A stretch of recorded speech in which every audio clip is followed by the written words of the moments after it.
What it is, baby girl, tell me what's happening. What is that? Let me see you go, mama, go, mama. What is that? Get your girls and pull it on the show, mama. What is that? Get it on the floor, dip it low, mama. What is that? What is that? What is that? What is that? Let me see you go, mama, go, mama. What is that? Get your girls and pull it on the show, mama. What is that? Get it on the floor, dip it low, mama. What is that? What is that? What is that? What is that? Let me see you go, mama, go, mama. What is that? Get your girls and pull it on the show, mama. What is that? Get it on the floor, dip it low, mama. What is that?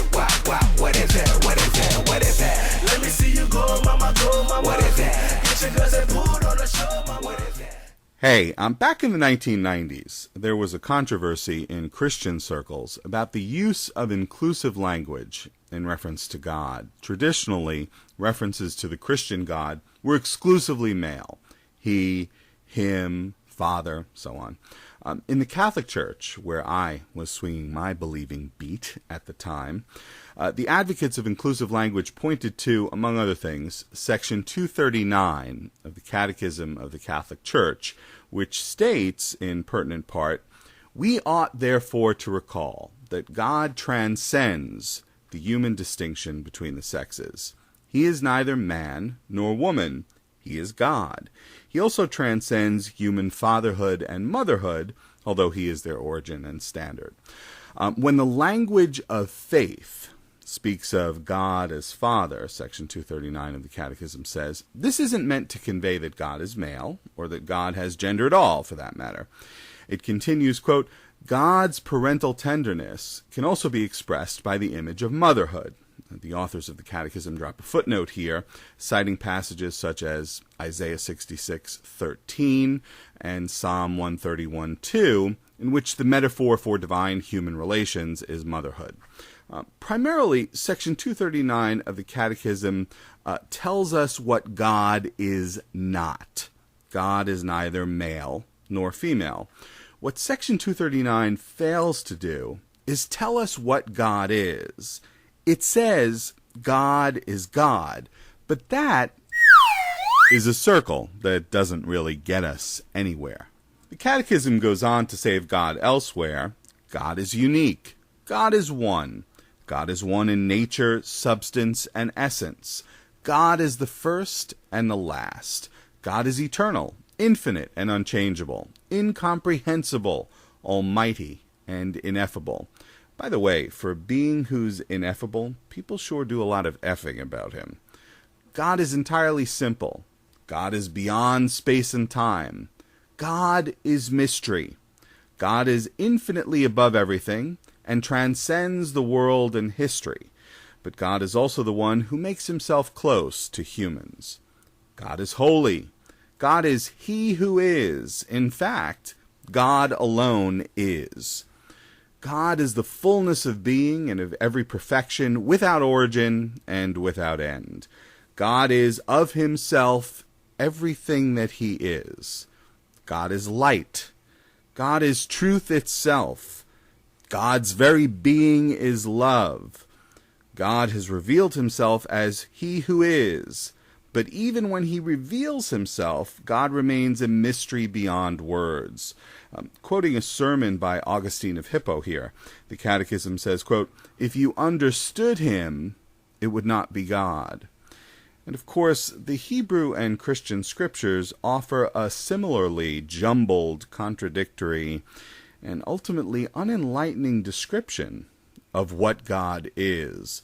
One finds the same thing in the Quran, which purports to tell us who God is with statements like, quote, "No vision can grasp him, but his grasp is over all vision," unquote.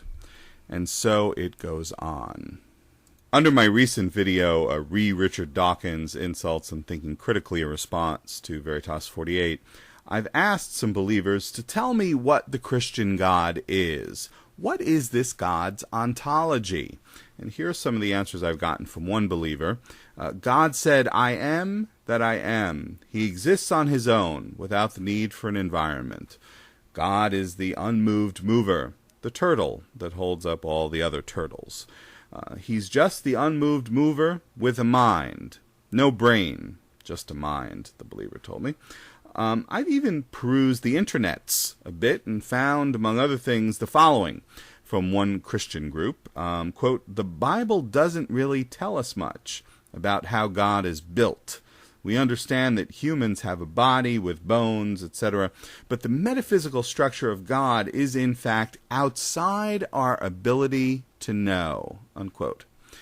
They go on to offer this bit of ominous inquiry-ending counsel. Quote, "We really have no right to inquire about the things that God has not revealed." In support of that counsel, they cite Deuteronomy 29:29, which says, quote, "The secret things belong to the Lord our God, but the things revealed belong to us and to our children forever."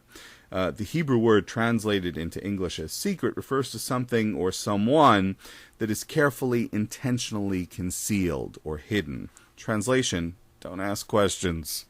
All right, what am I getting at here? Well, I must credit 8Footmanchild for getting me back to thinking about all of this. He's done an excellent series of videos on the lack of a coherent, positive ontology for this being believers call God.